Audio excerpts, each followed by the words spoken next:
후원이 들어왔다고요? 네, 후원이 지금 2개가 들어왔죠. 2개나. 네. 와. 당근마켓 대표 김재현님. 저희는 이제 회사 안에선 영어 이름으로 폴이라고 부르는데 12달러를 후원해 주셨는데 저희한테는 11달러 들어오는 거더라고요. 아. 그래서 이제 패트리온으로 후원해 주셨고 저희한테 점심 먹으면서 이야기했거든요. 한 번 결제인지 알고 했는데 정기 후원이더라. 네, 다음에 끊으시는지 모르겠어요.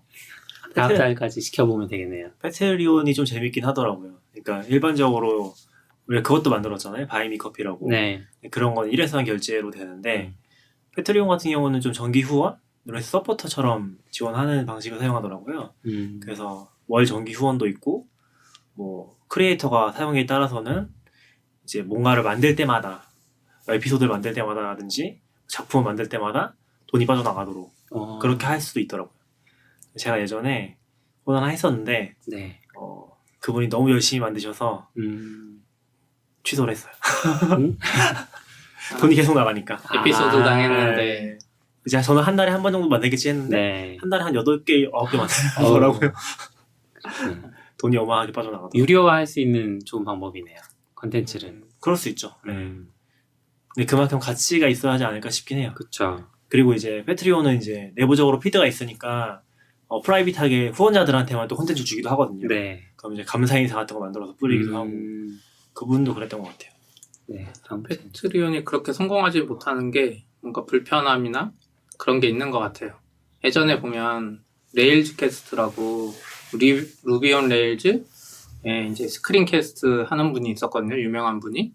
그분은 벌써 5년도 전인데 그냥 월 정기 결제로 자기 결제한 사람한테만 RSS로 특정 컨텐츠를 제공해줬어요. 근데 그런 방식은 깔끔하잖아요. 내가 월 얼마를 낼 거고 이 사람은 평균적으로 월 얼마 정도 컨텐츠를 생산한다. 그리고 페이팔이었거든요. 그래서 깔끔했는데 패트리온 같은 거는 뭔가 복잡하고 그러니까 차라리 페이팔처럼 이 사람한테 정기 결제로 줄 수 있는 기능이 있으면 오히려 깔끔한 것 같거든요. 그러니까 패트리온이 하는 건 이제 정기 결제잖아요. 어떻게 보면 그렇죠. 일회성이 아니고 또 수수료까지 떼가고. 그래서 어제 이제 생각한 것 중에 하나가 카카오페이를 우리가 하면 STD 아웃으로 카카오페이를 하면 좋겠다 해서 카카오페이 그 소상공인 신청하려고 이렇게 막 들어갔는데 사업자 번호를 써야 되더라고요. 그래서 거기서 포기했는데 소상공인이잖아요. 네.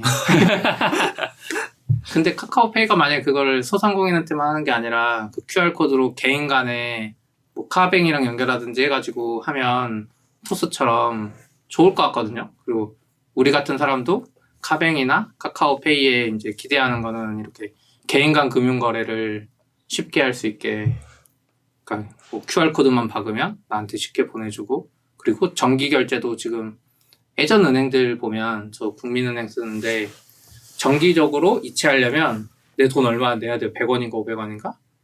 맞아요. 네, 해가지고 300원. 네. 300원. 해가지고 그걸 안 하거든요. 근데 네. 걔네들 입장에서 우리 개발자가 보기에 그냥 이거 배치 돌리는 거잖아요. 자기 크론 돌리면서. 그래가지고 이런 것들이 좀 잘 돼 있으면 좋겠다. 그런 생각이 들었어요. 아마 카카오나 K뱅크는 안 냈던 것 같긴 해요. 근데 예전 은행들은 있었던 것 같긴 해요. 그런 것들이. 카카오는 없어요? 그 정기 계좌이체. 카카오는 제가 안 써서 모르겠고 K뱅크는 확실히 없었던 것 같아요. 제가 여러 개 해놨었거든요. 근데 카카오뱅크는 정기 계좌이체가 있나요? 제가 쓰는데 한 번도 못 봤거든요.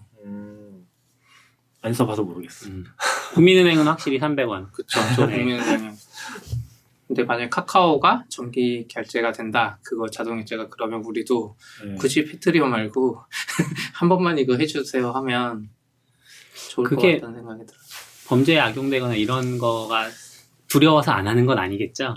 근데 원래 아니죠. 페이팔이 한국의 법적 기준인가? 그런 것 때문에 못 들어온 거잖아요. 근데 원래 페이팔은 개인 간에 이제 결제해줄 수 있는 시스템이 되잖아요. 네. 근데 한국 계좌랑 직접은 연동이 안 됐던 것 같아요. 제가 알기로는. 그랬던 것 같고. 근데 사실 지금 보면은 이제 우리가 토스로 돈을 주는 거라든지 그런 게 이미 너무 심플하기 때문에 그런 경계가 되게 애매하잖아요. 이게 내가 QR코드를 만들어서 결제를 하게 만들었어요. 내가 그냥 토스로 보내주는 거랑 무슨 차이가 있는 거지? 잘 모르겠는 거죠. 근데 뭐 범죄에 악용되는 건 잘 모르겠어요. 그거는 뭐 토스로도 악용될 수 있는 거 아닐까 싶기도 하고. 생각하다 보니까 우리도 코인으로 받았어야 됐나? 이런 생각이 코인이 막 폭락하고 있던데. 우리 바이미 커피도 만들었잖아요. 네. 거기에 코인으로 주는 옵션도 있어요. 아 그래요? 네. 아, 근데 제가 눌러봤는데 이 반응을 안 하긴 하더라고요. 왠지 모르겠는데 요새 코인 시장이 잘 안 돼서 그런지 계속 동그라미 돌면서 이제 대기만 하고 반응을 안 하더라고요. 어쨌든 바이미 커피도 후원 들어왔더라고요. 네 맞아요. coffeepo비츠.io라는 도메인으로 들어왔는데요. 이게 정확히 도메인이 44 bits.io죠. 네. 네. 이거는 누가 운영하시는 거예요? 네, 제가 운영하고 있습니다. 굳이 수수료를 내면서 이제 후원하신 거네요. 이제 후원 시스템이 잘 돌아가는지 확인하기 위해서. 아, 이게 안 될 수도 실수하신 거군요. 있잖아요. 다른 분이 하려고 하고 싶은데 못 할 수도 있잖아요. 뭐 아직까지 들어오진 않았지만 그래서 한번 해봤고요. 패트리온으로 하는 건 어때요? 그 테스트를? 패티로 너무 잘 알고 있기 때문에 네. 일단은 다음에 하겠습니다. 네. 아무튼 저희가 페이트리온이 생겼으니까 혹시 마음이 있으시면 후원도 부탁드립니다. 네, 후원은 어떻게든 받을 테니까 할 의지가 있으면 트위터나 페이스북으로 알려주세요. 은행 골고루 다 알려드릴게요. 어쨌든 두 분 김재현님하고 포리포비츠 아이오 후원 감사합니다. 고맙습니다. 제가 어제 저녁에 오늘 아침에 이제 애기 병원을 가야 돼서 차를 이제 제가 전기차 타고 있거든요. 코나 EV 타는데 그걸 충전했어야 돼요. 한 50km 정도 남았었거든요. 한 2주 동안 잘 안 타가지고 50km라 사실 충전 안 하는데 아침에 갔다가 여기 서울까지 와야 돼서 충전하려고 가는데 그 동네에 이제 율동공원이라고 큰 공원이 있어요. 거기 충전기가 하나 있거든요. 거기 충전하면서 산책도 하고 자연 산도 느끼고 호수도 느끼고 진짜 좋은데 딱 갔더니 거기 차가 한 대 충전하고 있더라고요.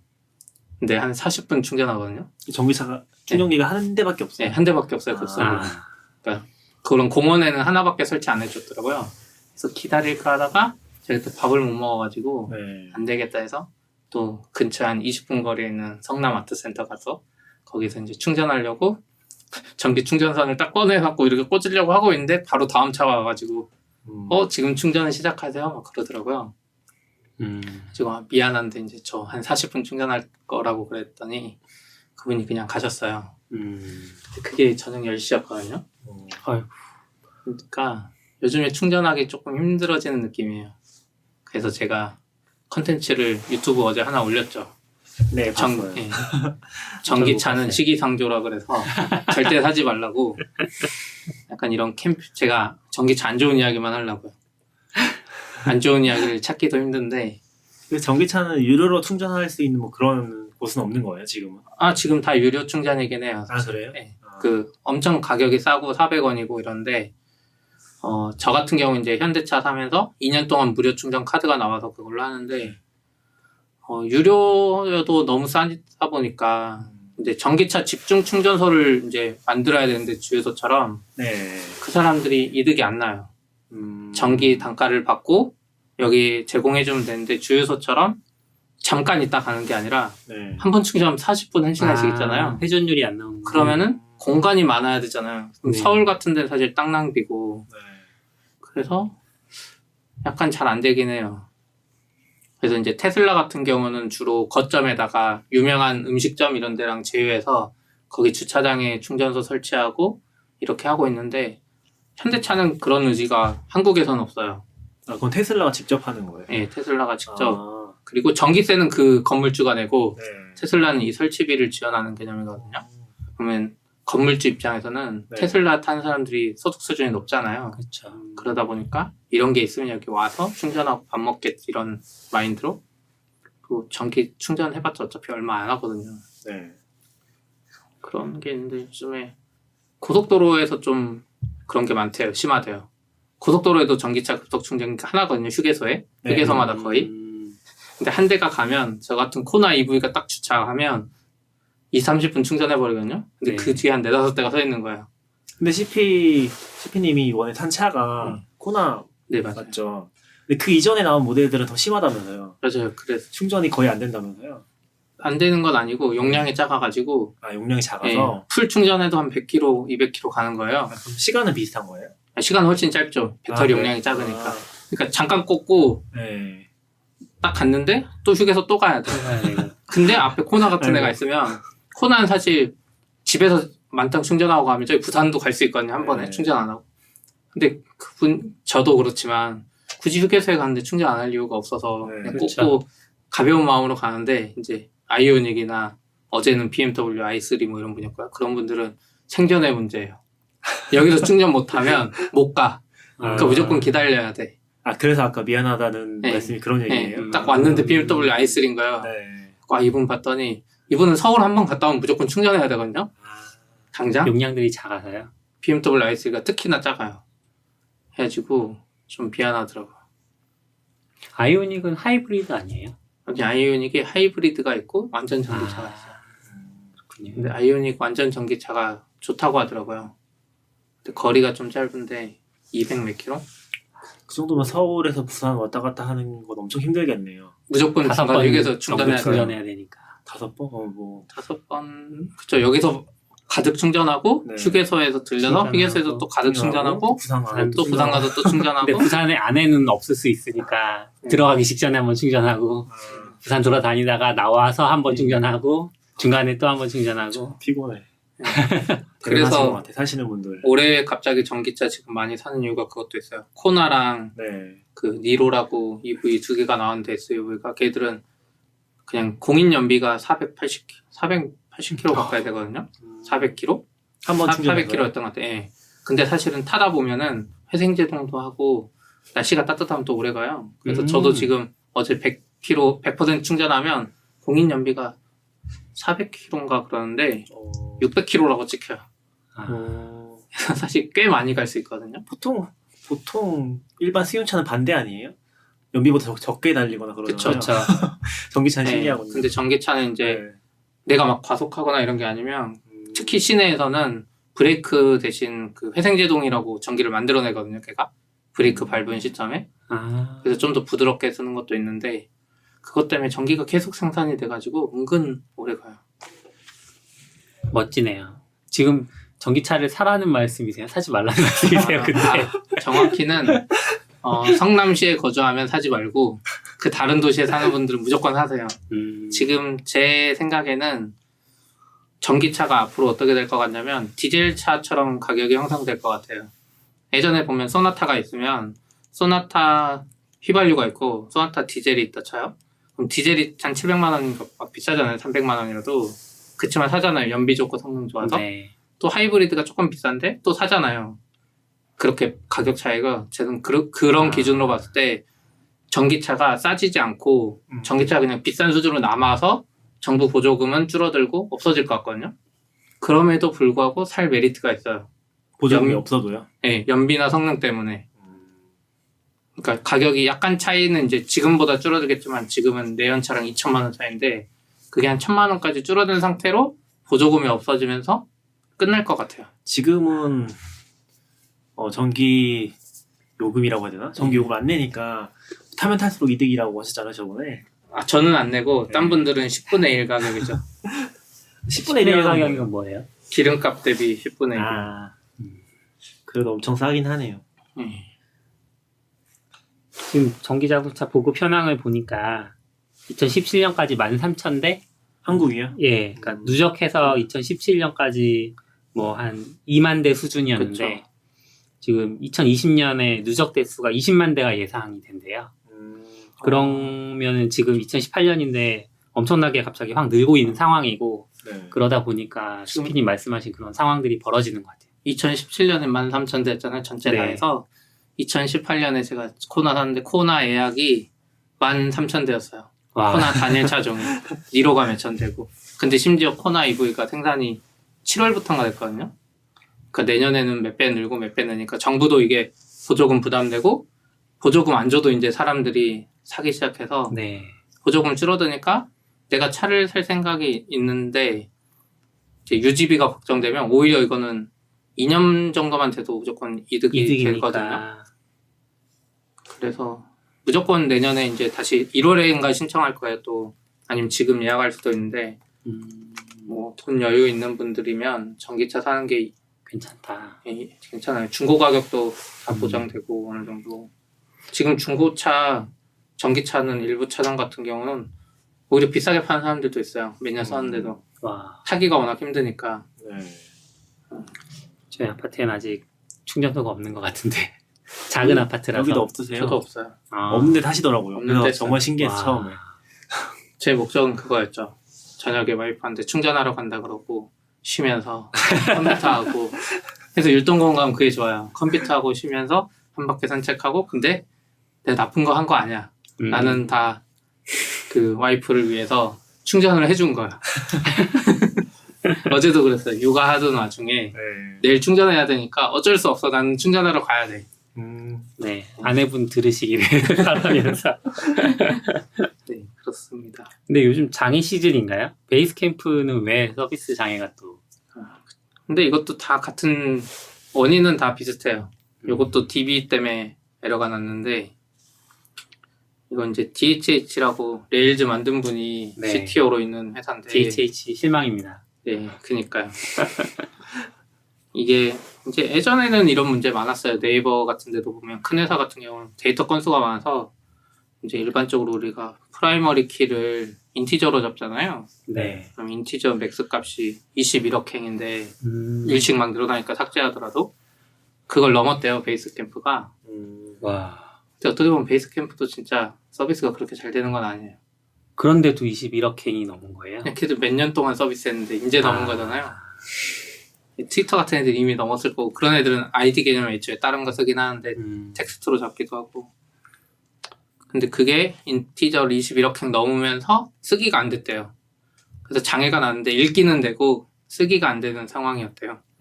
부하 때문에 장애가 난 건 아니네요. 예, 부하 때문에 난 건 아니고 그래도 그나마 괜찮은 장애죠. 읽기라도 됐으니까. 그러네요. 근데 문제는 베이스 캠프가 약간 슬랙 같은 거거든요. 이슈 관리하고 네. 그래서 읽기만 되는 게 좋은 건 아닌데 한 5시간 정도 장애 났다 그러고 이제 이 문제가 레일즈 5.1에 이제 이슈로 돼서 레일즈는 ORM 모델 쓰는데 이제 테이블 생성할 때 기본 타입을 빅 인티저로 설정하는 커밋이 올라와서 머지가 돼 있었나 봐요. 근데 그건 이제 새로운 테이블 만들 때만 적용되는데 DHH도 그 커밋을 보고 했지만 자기 거 서비스에 적용 못한 거지. 저희도 마찬가지긴 해요. 21억 해? 이제 먼 나라 이야기 같고 그래서 이제 우리도 지금은 거의 다 인트로 하고 있지 않아요?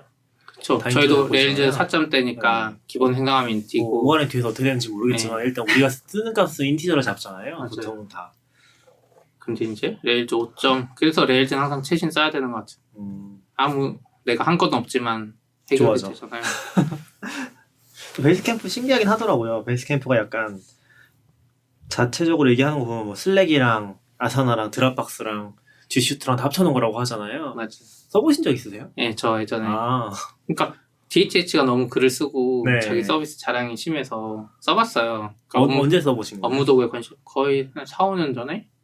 네이버? 아니요, 그냥 개인적으로. 아 개인적으로? 네, 여동생이랑 그냥 하면서 네.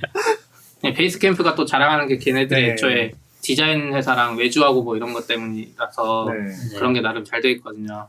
써봤는데 못 쓰겠어. 진짜 불편하고 베이스캠프는 베이스캠프 스타일에 딱 맞아야 돼. 너무 과한 부분도 많고 자기들이 철학이라고 이야기하는 것 대비 너무 과한 부분도 많고 이상한 부분도 많아요. 그래서 심지어 채팅 이제 슬랙이 막 유행하니까 네. 하이라이즈라고 또 앱을 따로 만들어서 채팅 앱 같은 거를 베이스캠프 말고 베이스캠프에서요? 예. 아 베이스캠프죠 이름이 회사 네, 이름이 얘는- 바뀐 거죠? 그쵸, 회사 이름도 베이스캠프로 바뀌었죠. 네, 이제 원래 37 네, 시그너즈에서 맞아요. 그때 하이라이즈라고 채팅 같은 걸 또 만들고 그걸 다시 합친 것 같기도 한데 일단 서비스 자체가 매력적이진 않아요. 사실 저도 레일즈 좋아하는데 그리고 이 회사 마인드가 투자 안 받으려고 해요. 투자 안 받고 그냥 영속하는 기업 자기 돈 벌면서 좀 신기한 것 같아요. 약간 저도 주변에 쓰는 경우를 거의 못 봤었고 제가 안 써봤는데 또 이제 아까 얘기하신 것처럼 DHH 때문에 옛날부터 엄청 유명했잖아요. 그리고 약간 스타트 업계에서 리버트 열풍 같은 거 만들었던 회사의 장본인이기도 하잖아요. 그런 거 책으로 쓰고. 리워크, 리부트 둘 다 네. 했죠. 그래서 그런 거 생각하면 또 굉장히 중요한 역할을 담당했던 회사인 것 같긴 한데 막상 프로덕트는 보이진 않고. 맞아요. 근데 또 성장은 또 하고 있는 것 같더라고요. 계속해서. 그러니까 성장 공수원이 가파라지진 않는데 쭉 성장하면서 봤는데 작년 매출이 적진 않더라고요. 한 250억? 아 그래요? 깜짝 놀랐어요. 와. 그러니까 약간 어떤 신문사에서 뭐 미국의 작은 강한 기업 이런 걸로 소개를 했었는데 잘못 알고 있는 걸 수 있어요. 근데 아무튼 꽤 매출이 크긴 했던 것 같아요. 그래서 그래도 장사가 되나 보다. 근데 또 프라이싱 모델 보면은 얘는 또 단일 프라이싱이잖아요. 99달러인가? 그래서 좀 신기한 것 같긴 했어요. 장사를 하는구나 이렇게. 에이전시랑 이런 데서는 잘 쓸 것 같긴 했어요.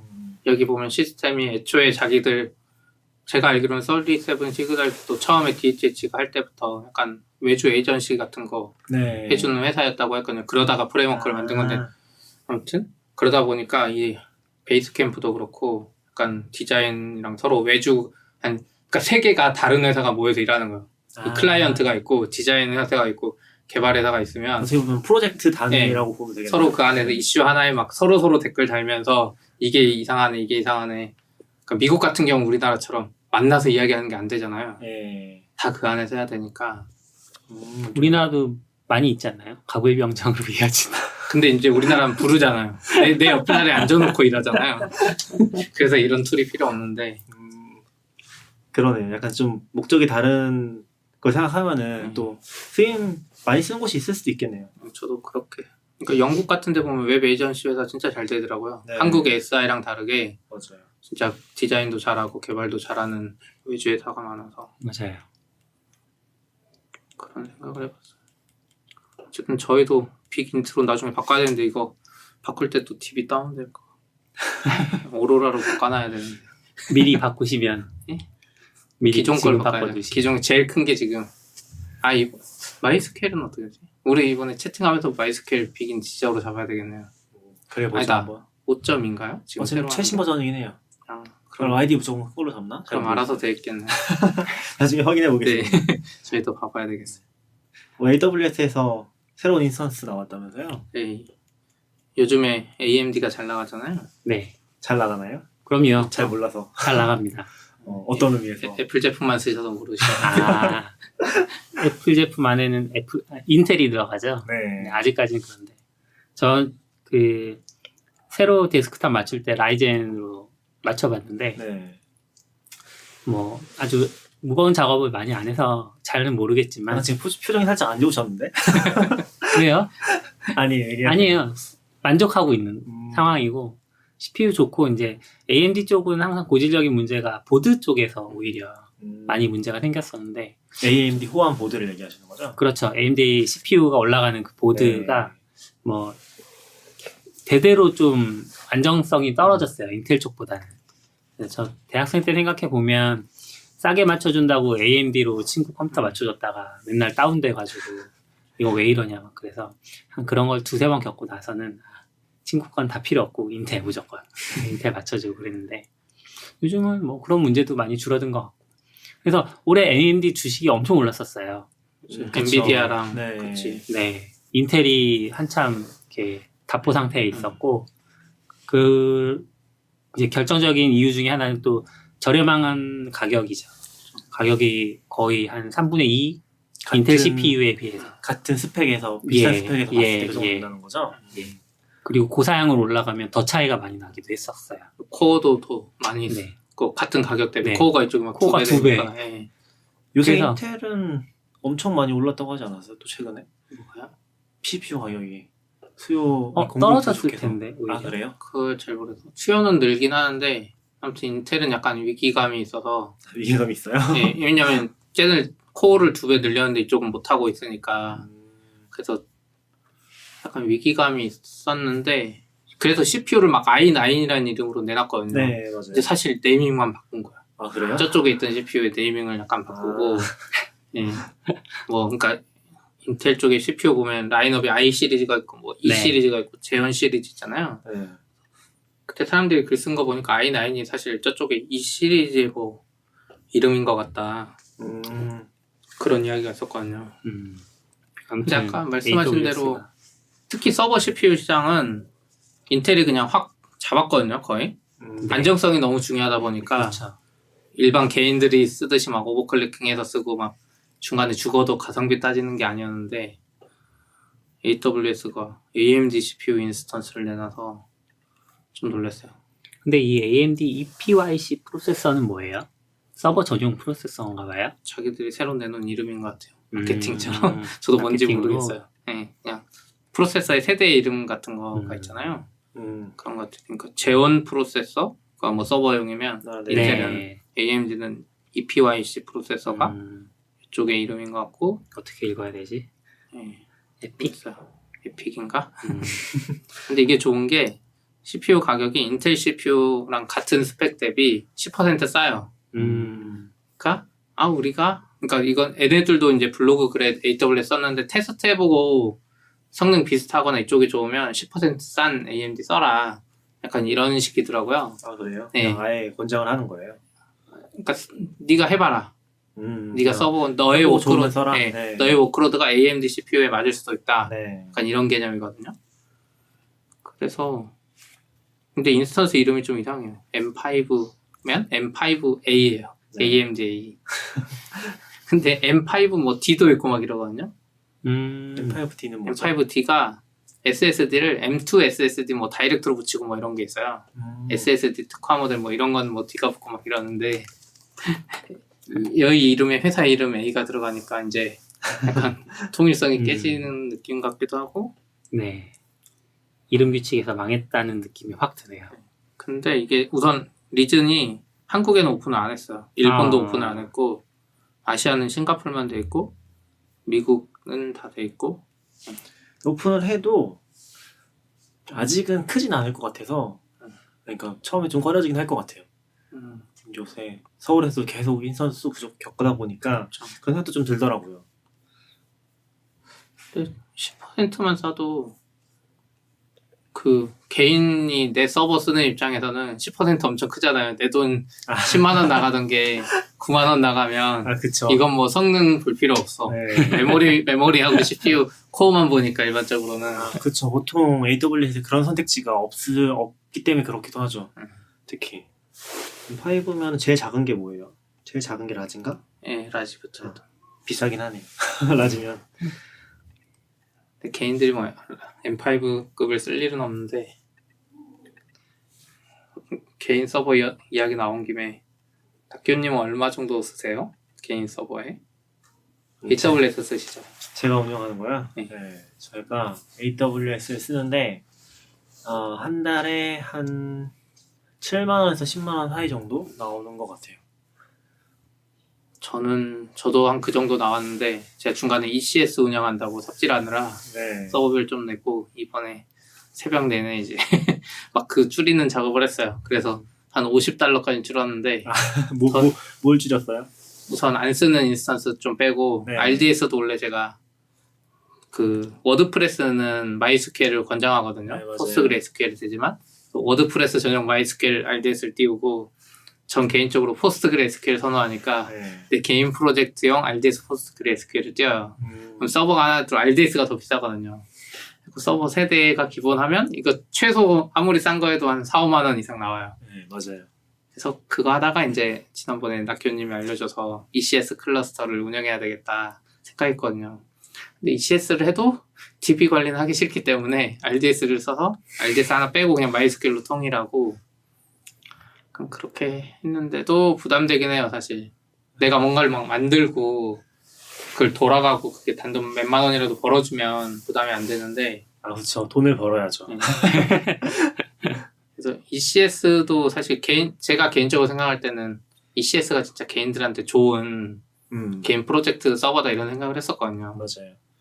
근데 계산해보니까 아니더라고요. 기본적으로 들어가는 게 많긴 하죠. 네. 맞아요. 많긴 하고 그리고 이번에 파게이트가 나왔잖아요. 파게이트 쓰면 사실 엄청 이상적인데 막상 돈으로 생각해보면 그렇지 않은 거죠. 또 돈으로 생각하면은 걔는 파게이트 당 과금이 되거든요. 그러니까 오히려 더 빨리 비싸질 수 있는 거죠. 개인이 컨테이너 한 5, 6개 올려도 훨씬 비쌀 거예요. 홈페이지 스크립트, 홈페이지 파싱하는 거를 5개 돌리면 너무 비싸. 제가 이번에 하려고 했던 게 이제 웹서버 같은 거 간단히 띄우니까 ECS는 무조건 ELB 붙여야 되잖아요. 네. ELB가 서버 인스턴스 웬만한 거보다 비싸요. 맞아요. 그게 아마 ELB 가 미디엄 엄청 정도 비싸요. 네. 됐던 것 같아요. 한 3만 원, 4만 원 맞아요. 되는 것 같은데. 그럼 그럴 거면 그냥 미디엄 한 대를 쓰지. 막 그 생각이 들더라고요. 막상 내가 쓰는 인스턴스도 작은 거잖아요. 네. 맞아요. 근데 또 그렇게 하면 관리가 힘들잖아요. 개인 서버의 최대 문제는 비용도 있는데 다른 한켠에 관리 요소가 있는 것 같거든요. 나중에 보면 막 너무 한 2년 동안 서버 안 들어가서 이 서버에 뭐가 떠 있는지도 모르겠고 맞아요. 이 서버를 지워도 되는지도 모르겠고 그래서 좀 또 이제 안 돌아가면 또 방치하게 되죠. 네. 방치했는지도 몰라 나중에는. 그런 거 되게 많은 것 같아요. 저도 개인적으로는 사실 뭐 프로그래머들은 워낙 좋아서 많이 하시지만 프로그래머 아닌 사람한테는 개인 서버 하지 말라고 하거든요. 왜냐면 안 살아남거든요. 보통 한 10년 지나서 살아남아 있는 사이트가 거의 없잖아요. 그런 한계도 있는 것 같아요. 아까 DB 얘기해서 생각난 건데 저는 전략을 좀 다르게 쓰고 있긴 해요.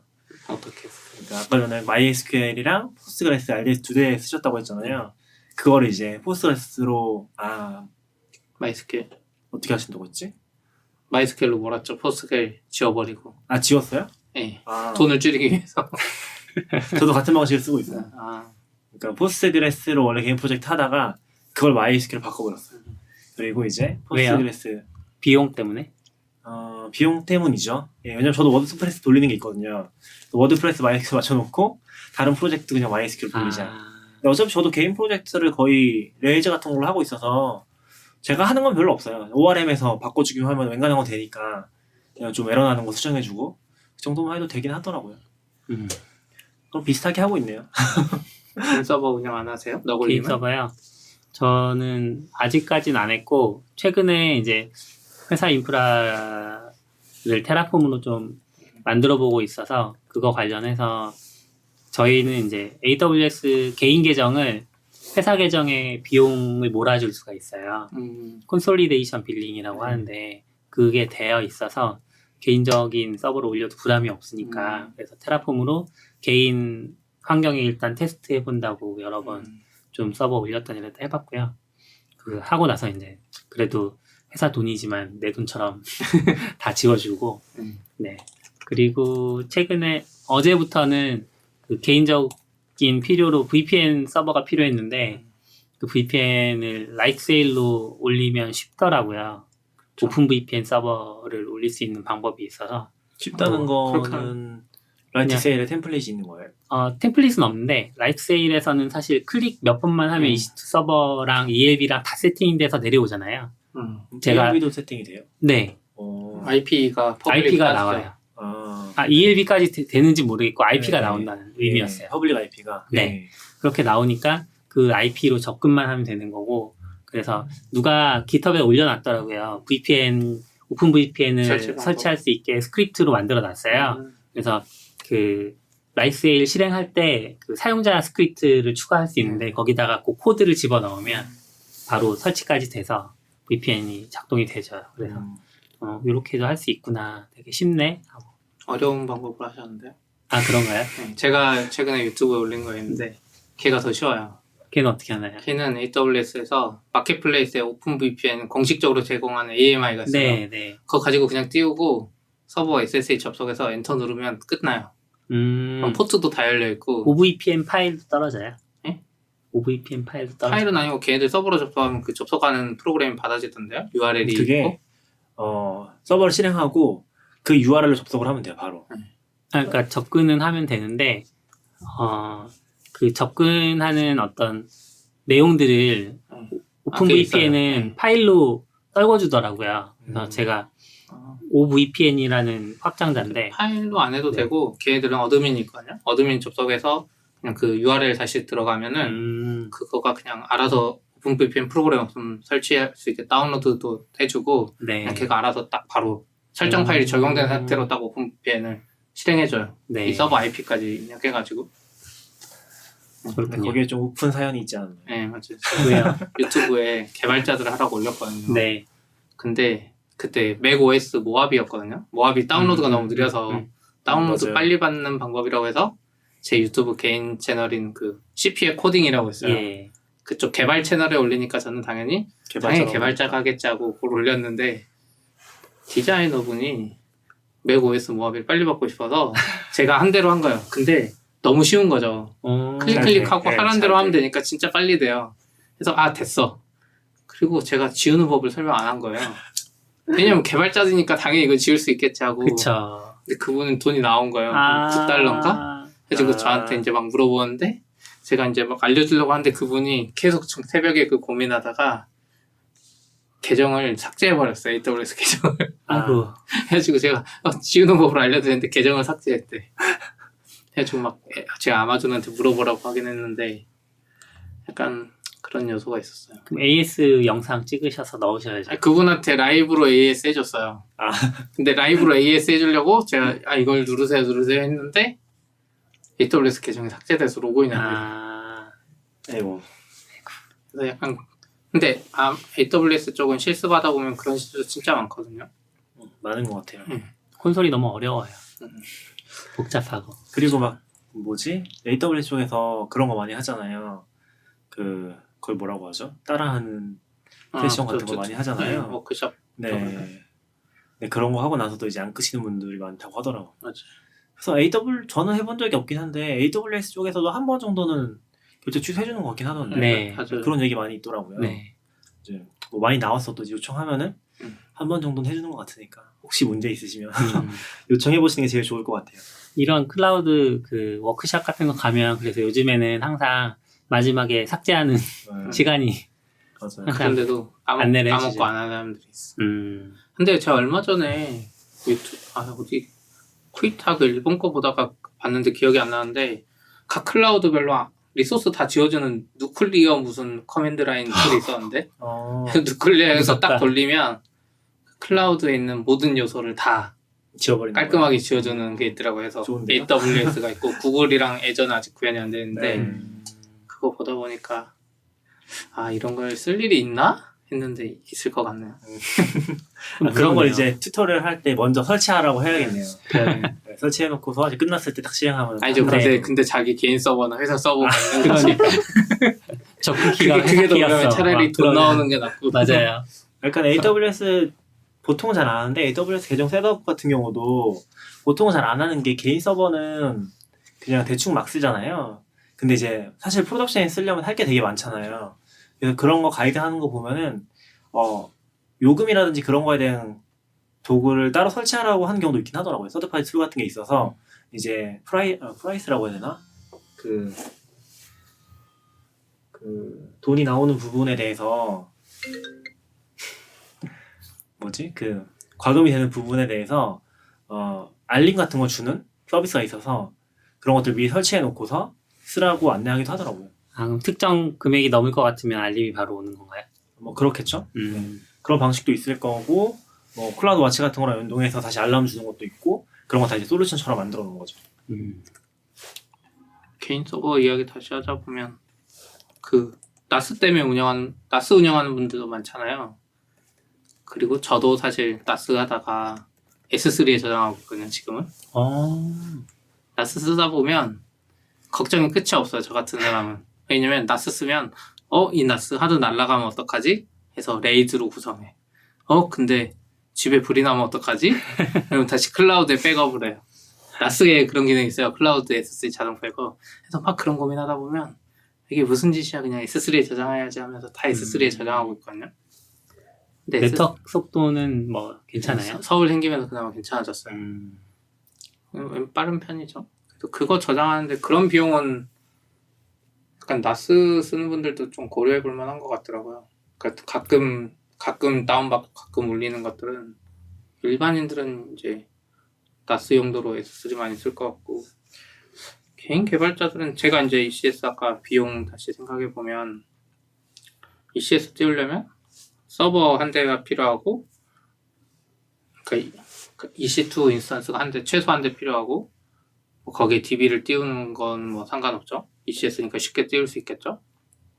근데 이게 URL을 따야 되면 ELB를 하나씩 붙여야 되는데 ELB가 T2 마이크로보다 비싸고 꽤 비싸요. 0.025달러라서 서비스를 여러 개 할수록 손해더라고요. 그렇죠.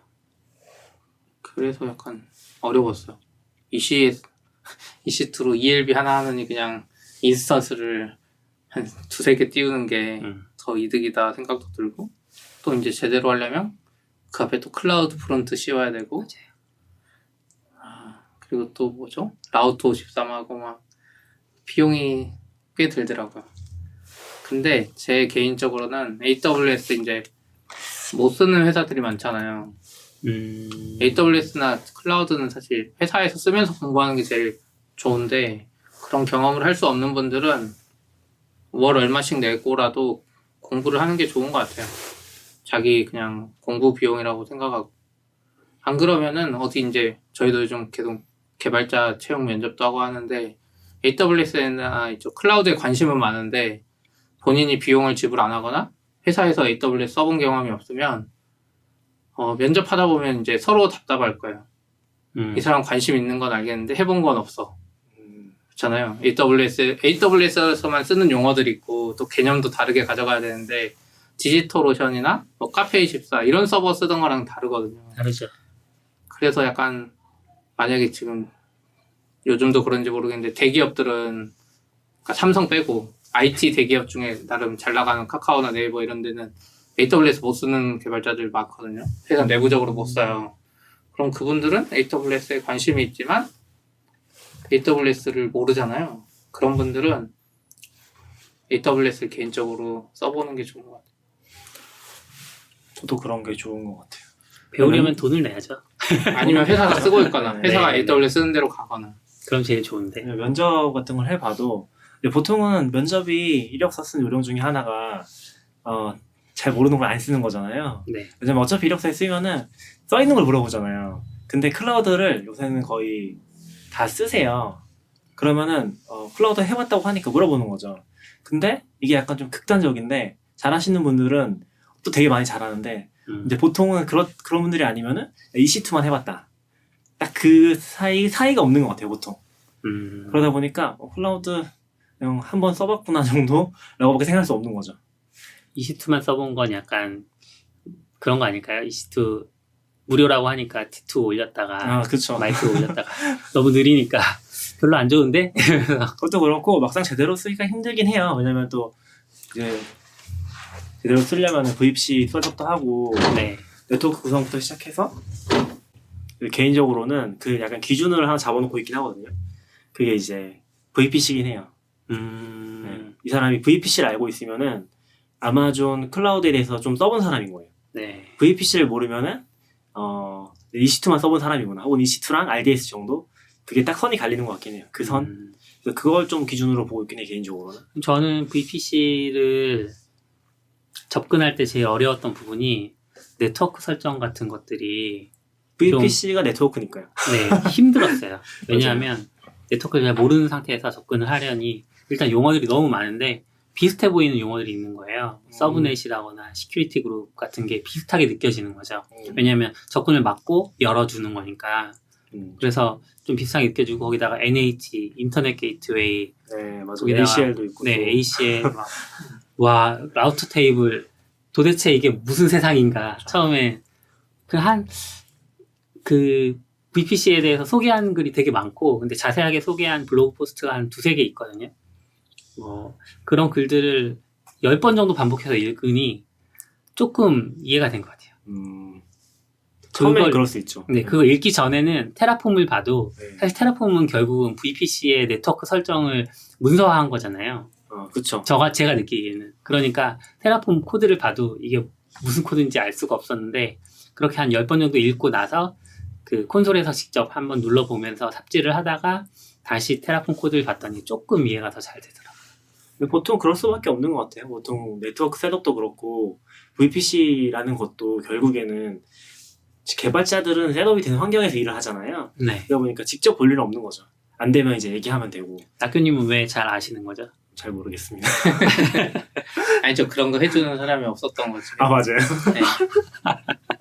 큰 회사 같은데, 네이버 같은데 그러네. 가면 거기는 그냥 서버 주라고 하면 뭐가 뭔지 모르겠는데 IP도 다 내주고 기본적으로 뭐 IP 프라이빗하게 내주고 뭐 퍼블릭 IP 받으려면 결제 올려서 뭐 한 3, 4일 걸리고 이제 어쨌든 그 백단 작업은 그분들이 다 해주잖아요. 네. 사실 그걸 몰라도 되는데 AWS 쓰다 보면 저도 근데 사실 처음에 VPC 디폴트 VPC 하나에 회사 여기 당근마켓 처음 할 때 EC2에 RDS에 뭐 레디스 뭐 이 정도만 가지고 시작했거든요.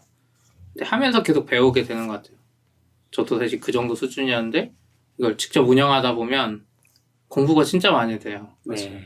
그 사실 EC2 하나를 쓰더라도 제대로 쓰려면 다 알아야 되잖아요. 그 뭐 ENI 붙어 있는 것부터 해가지고 결국엔 다 엮여 있거든요. 찾아가다 보면은 이걸 모르면은 그 다음 단계로 넘어갈 수가 없어. 내부 IP가 할당이 안 되는데 왜 안 되는지 몰라. 그런 게 다 엮여 있는 거죠. 그러다 보면은 이건 왜 나는 없는 거지? 그런 게 보이고 좀 그렇게 되는 것 같아요. 그래서 약간 좀 이게 되게 어렵지만 되게 어렵고 되게 쓸모없어 보이지만 이걸 모르면 제대로 쓰기 힘든 거죠. 좀 그런 부분이 있긴 한 것 같아요. 당근마켓에 합격하려면 VPC를 해봐라. 아닙니다. 왜 아니죠? 아까 팁을 드리자면이라고 하셨는데. 아니 그거는 이제 클라우드에 관심이 있다고 표현한다면은 좀 음. 관심을 가지고 보면 좋겠다라는 거지. 그러면은 꼭 VPC를 말을 잘해야 바꿔서 되는 건 아니에요. 그럼 VPC도 안 써봤으면 클라우드라는 단어는 이력서에서 빼라. 그렇지 않습니다. 왜 아니에요? 근데 저는 약간 좀 저는 이제 풀스택 개발까지는 아니더라도 배포해봤다는 게 굉장히 중요하다고 생각하긴 해서 뭐 실제로 VPC를 아냐 모르냐를 가지고서 뭐 합부를 판단하진 않아요 당연히. 네. 근데 이제 클라우드까지 배포를 스스로 해봤으면 굉장히 높게 평가하긴 하죠. 보통은 그걸 못 하거든요. 그나마 하면은 뭐 허로코 같은 건 쉬우니까 그렇게 하는데 실제로 AWS에서 EC2 만들고 RDS 연결하고 그런 것까지 해서 배포까지 해봤으면은 그래 잘하는 편이라고 생각해요. 그냥 뭐 신입 기준에서는. 네. 그렇게 생각합니다. 배포를 할 줄 알고 이제 아까도 네트워크를 이제 일반적으로는 큰 회사가 다 해주는데 요즘 이제 시대가 약간씩 변하면서 클라우드스럽게 풀어낼 수 있는 게 많거든요. 아키텍처 관점에서 전통적으로 해결하던 뭐 알고리즘이나 뭐 이런 걸로 해결을 하지 않고 클라우드스럽게 해결할 수 있는 게 많은데 이제 이런 세상에서는 네트워크나 EC2나 뭐 이런 VPC나 이런 지식이 필요한 거죠. 그러니까 지식이 필요한 시대가 됐어요. 그럼 이 시대에서 아직도 나는 누가 네트워크 다 세팅해 주는데도 개발만 하고 배포는 또 누가 따로 해줘. 이런 세상에 있던 사람이 이제 바뀐 세상에 스타트업이나 이런 데서 진짜 연봉 높게 받는 데로 딱 왔을 때 자기 혼자 힘으로는 할 수 없어요. 그러면 스타트업인데 최소 네트워크 엔지니어, 최소 그런 사람들이 필요한 상황이 돼버린 거죠. DB 엔지니어 개발 하나 하는데 개발은 이 사람이 하는데 네트워크 엔지니어가 필요해. 또 DB 엔지니어가 필요해. 나 혼자 못하니까. 배포해줄 사람도 필요해. 그렇게 할 수 없는 거죠. 네. 그리고 지식적으로도 개발할 때 그런 관점을 잘 알면 더 좋게 개발할 수 있으니까. 그래서 약간 저는 가끔 요즘 그런 생각이 들어요. 큰 회사에 있던 개발자들이 약간 점점 불쌍해져. 그냥 그분들이 이제 그런 거 이런 거 쓰면서 공부하고 싶거든요. 분명히 그분들도 회사 정책이나 뭐상 못하니까. CP님이 그러셨죠.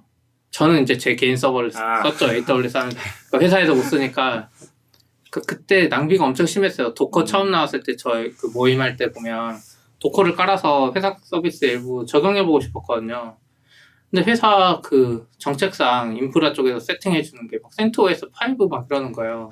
근데 거기에다 도커 까는 게 거의 불가능할 정도였어요. 도커 까는 방법만 찾는데 거의 막 일주일 막 한 달 동안 도커 설치하는 걸 삽질하고 있는 거예요. 지금 우분투 설치하면 바로 도커 테스트 해보고 진짜 할 수 있는데 기억나는 게 도커가 이제 커널 기능을 바탕으로 하니까 커널이 일정 이상 올라가야지만 쓸 수 있거든요. 네. 근데 이제 거기서 지원 안 하는 게 있으면은 이게 막 공식적으로 써있진 않은데 예전에는 안 되는 거예요.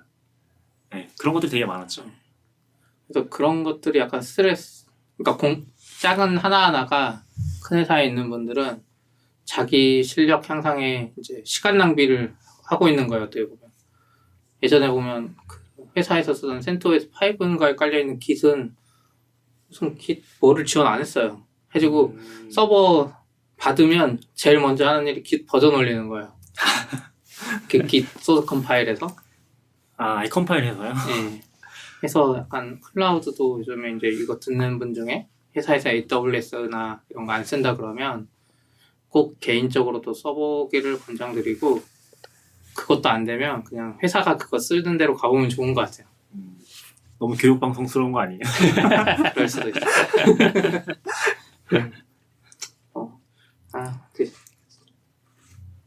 그럼 이거 좀 재밌는 게 나온 것 같던데? 클라우드 플레이어 워커스인가요? 네, 워커스. 이게 뭐예요? 서버리스, 클라우드 플레이어에서 내놓은 서버리스 서비스 같아요. 네. 근데 일단 VM 기반이거나 컨테이너 기반 시스템이 아니라고 이제 이야기를 시작하고 있는데, 자기들이 한 2년 전쯤부터 그 쿠버네티스를 쓰면 팟을 이제 여러 곳에다가 배치하면서 운영을 하게 되잖아요. 네, 그렇죠. 네, 그렇게 해봤더니 자원 낭비가 너무 심하다는 사실을 깨달았나 봐요. 쿠베를 돌리기 위한 자원도 필요하고, 또 컨테이너 기반 시스템들이 자원을 효율적으로 쓰려는 목적은 사실 아니니까, 1차적인 목표가. 그렇긴 하죠. 네. 네. 그래서 이제 좀 고민을 하고 있던 차에 구글 크롬 팀이 V8에 아이솔레이트라는 기능을 추가를 했나 봐요. 그래서 그거를 보니 V8 엔진을 통해서 그 뭔가 서버를 실행하고 그 위에서 이제 아이솔레이트를 사용을 하면 하나의 프로세스 안에서 100개 혹은 1000개 단위까지 이제 애플리케이션을 실행할 수 있는 거죠. 자원은 하나의 자원을 공유하면서, 그러니까 뭐 자원 낭비 일단 줄일 수 있고 컨텍스트 전환에 따른 비용도 많이 없어졌다고 하더라고요. 그래서 자기들이 이제 올린 블로그 글을 보면 AWS 람다랑 제일 많이 비교를 하고 있어요. 람다가 아무래도 AWS에서 서버리스로 대표적인 서비스고, 아직까지도 서버리스라고 하면 대표격이 람다잖아요. 람다를 많이 떠올리죠. 네. 그 비교를 하는데, 람다는 콜드 스타트 문제가 있잖아요. 그래서 콜드 스타트에서 서비스가 돌아가고 있지 않을 때 요청이 오면 네. 그 애플리케이션을 실행하는데 최소한 500ms, 뭐 길게는 10초 정도 걸리는데, 이런 상황이면은 사용성이 굉장히 낮아질 수 있으니까 그런 부분들의 문제가 있는데, 아이솔레이트를 쓰면 실행하는데 5ms 정도면 가능하다고 얘기를 하고요. 거의 바로 되는 거네요. 그쵸, 바로 되는 거죠. 코드가 나가 있는 거예요. 네, 코드는 클라우드 플레이어에 155개 정도의 엣지가 있나 봐요. 근데 거기에 다 배포가 된대요. 코드 자체가. 네. 근데 람다는 그 람다 엣지를 쓰면 그렇게 배포가 되는 것 같은데, 람다 엣지 기능을 안 쓰면 또 그냥 중앙 서버에 있다가 뭐 이렇게 그 각 클라우드 클라우드 플레이어 엣지로 복사가 되거나, 아니면 뭐 그걸 캐시하거나. 클라우드 프론트. 네, 클라우드 프론트. 네. 이름들이 비슷해서 헷갈리네요. 그러니까요. 네. 그리고 람다 엣지를 쓰면 또 기본 람다에 비해서 3배 정도 비싼 비용을 내야 되는데. 맞아요. 그리고 네. 제한도 아마 굉장히 컸던 것 같아요. 네. 50ms인가? 50mm. 그 안에 끝나야 될 거예요, 작업이. 네. 지금 람다는 5분 정도 괜찮잖아요. 네. 그래서 그런 것들이 좀 나아졌다고 하고, 자기들이 내놓은 워커를 쓰면. 그리고 메모리도 람다에서는 노드 띄우기만 해도 한 30메가 정도 메모리를 차지하나 봐요. 근데 이제 자기들은 자원을 공유하니까 그 결과적으로는 3메가 정도면 충분하다, 이런 얘기하고 있고요. 걱정은 이제 보안인데, 아이솔레이트가 결국은 뭐 쉽게 표현을 하자면 노드 하나 띄워놓고 그 위에 여러 개의 서비스가 도는 거면 각각 이제 자원을 서로 침해하거나 할 수 있을 것 같은데, 여기서 써놓은 걸 보면 이제 레이어를 여러 단계로 나눠 놓고 접근할 수 있는 자원의 한계를 많이 두기 때문에 보안 문제는 없을 거다. 뭐 없을 거다라고 말은 하지 않았지만 잘 해결하고 있다, 이 정도로 얘기를 했고요. 비용은 아까 얘기했던 것처럼 람다 엣지에 비해서는 훨씬 싸고 람다에 비해서도 많이 싸다, 얘기를 하고 있고, 그리고 람다는 100ms가 넘으면 이제 비용이 발생하는데, 그러면 101ms 동안 실행이 되면 이게 200ms 사용한 것만큼 돈을 받잖아요. 그러다 보니까 평균적으로 사용자들이 한 50ms 정도의 비용을 오버페이 하고 있다고 볼 수 있는데, 이제 자기들은 그렇지 않다. 아이솔레이트는 그렇지 않고, 그 다음에 다른 API랑 람다를 연결했을 때 람다에서 다른 API를 호출하면 응답이 올 때까지 기다리면서 계속 자원을 낭비하는 상황이 되고 비용도 계속 나가는 상황이잖아요. 그런데 아이솔레이트는 뭐 그런 게 없나 봐요. 어떻게 없는지 잘 모르겠지만. 그래서 좋다 이런 얘기를 하고 있고요. 단점도 물론 있어요. 그 자기들이 세상에 마법은 없다 이러면서 단점을 얘기하는데 자바스크립트나 웹 어셈블리로 변환할 수 있는 그런 언어를 사용해서 컴파일을 해서 그 컴파일된 코드를 아이솔레이트에 올려야 되나 봐요. 그러니까 중간중간에 컴파일을 새로 한다거나 뭐 이런 상황이면 아이솔레이트에 올릴 수 없는 그런 상황인 것 같아요. 잘은 모르겠지만 VPN 엔진에서 돌아가야 된다는 거죠? 예, VPN 엔진에서 돌아가야 되고요. 그리고 뭐 아비터리 컴파일드 코드는 실행할 수 없다 이렇게 되어 있는데 이게 무슨 코드를 얘기하는지 잘 모르겠습니다. 저는.